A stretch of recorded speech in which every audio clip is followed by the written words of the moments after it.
Dalam menjalankan bisnis produksi seperti Marselia Embroidery, kebutuhan akan bahan baku adalah hal yang tidak bisa dihindari, seperti kain, benang, dan berbagai material pendukung harus selalu tersedia agar proses produksi bisa berjalan dengan lancar. Nah, disinilah peran penting pencatatan pembelian yang akurat dan sistematis. Oleh karena itu, perkenalkan kami dari kelompok 4 dengan nama saya Sabita Rifdara Miza, nomor absen 19, dan rekan saya. Perkenalkan, nama saya Aulia Salsabila, nomor absen 3. Di sini kami akan membahas terkait transaksi pembelian di perusahaan Marsalia Embroidery yang bergerak pada bidang industri pakaian. Baik, di sini saya akan menjelaskan terkait flowchart real time untuk transaksi pembelian dari Marsalia Embroidery. Untuk bagian pembelian tersendiri itu terbagi menjadi 3 bagian, yaitu ada bagian manajemen dan keuangan, bagian gudang, dan bagian pemasok. Untuk memulai dari transaksi pembelian ini dimulai dari bagian manajemen dan keuangan itu membuat permintaan pembelian atau purchase request dan nantinya juga membuat dokumen purchase request. Lalu apakah dari dokumen tersebut itu disetujui? Kalau misalnya tidak disetujui, maka akan kembali lagi untuk membuat permintaan pembelian yang baru. Dan apabila disetujui, maka langsung membuat pesanan pembelian atau purchase order. Yang nantinya bagian manajemen keuangan juga membuat dokumen purchase order tersebut. Kalau misalnya nanti ada DP, maka dari bagian manajemen keuangan itu juga melakukan pembayaran uang muka pembelian dengan membuat bukti pembayaran DP yang nantinya akan diserahkan kepada bagian pemasok. Namun apabila tidak ada DP, maka dari manajemen keuangan itu akan langsung menyerahkan dokumen PO tersebut ke bagian pemasok. Lalu dari bagian pemasok setelah menerima pembelian atau purchase order akan membuat dokumen berupa surat jalan atau delivery order juga mengirimkan barang dan faktur pembelian.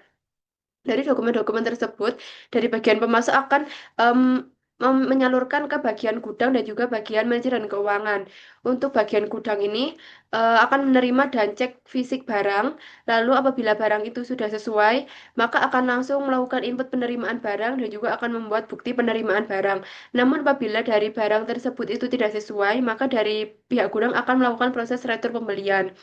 Nah, eh, ta- dari dokumen-dokumen yang disiapkan oleh pemasok termasuk surat jalan, barang, dan faktur pembelian itu juga disalurkan ke pada bagian manajemen keuangan. Jadi, dari manajemen keuangan itu setelah menerima faktur pembelian dari pemasok, itu juga akan melakukan pengecekan dokumen dan apabila faktur tersebut itu tidak sesuai, maka akan melakukan klarifikasi ke pemasok. Namun apabila fakturnya itu sudah sesuai, maka akan melakukan eh, input faktur pembelian dan juga akan membuat faktur pembelian. Untuk selanjutnya yaitu metode pembayaran. Di sini bisa menggunakan metode tunai dan juga kredit. Untuk tunai itu langsung menyalurkan pada bagian gudang untuk membuat perintah pembayaran. Lalu dari gudang akan langsung melakukan pembayaran di bagian keuangan. Jadi bagian keuangannya ini yang akan membayar pembelian tersebut.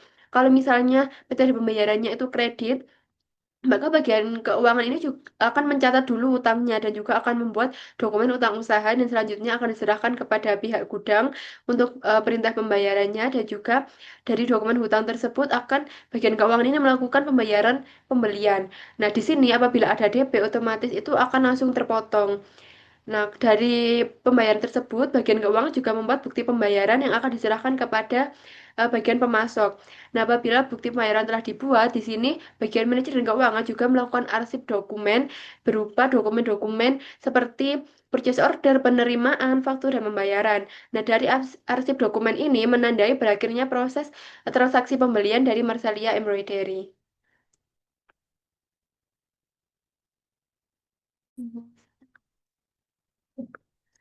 Baik, di sini saya selanjutnya akan menjelaskan transaksi yang akan dimasukkan menggunakan Accurate. Setelah tadi dijelaskan voucher secara real time, di sini saya akan menjelaskan menggunakan Accurate-nya. Contohnya saya ambil salah satu, yaitu pada tanggal 12 Januari 2026, pembelian tunai kepada Nunotex. Jadi Marcella Embroidery ini membeli tunai kepada Nunotex, yaitu perusahaan kain katun Jepang yang ada di negara Jepang. Jadi importir. Nah, di sini rinciannya dari Marseille Embroidery memberikan katun Jepang premium dengan kuantitas 175 meter. Harga satuannya tertera di sini. Kemudian tidak ada diskon dan totalnya sekian. Kemudian kita langsung masuk ke accurate-nya. Di sini langkah awalnya adalah kita karena ini mata uangnya Jepang, kita harus mengubah mata uang di pengaturan. Kemudian kita klik preferensi. Nah, kita klik fitur. Pastikan multi mata uang pada fitur, fitur dasar ini telah tercentang. Setelah tercentang, kita langsung klik simpan. Setelah itu kita masuk ke buku besar dan kita klik akun perkiraan untuk membuat akun baru khusus untuk kas Jepang.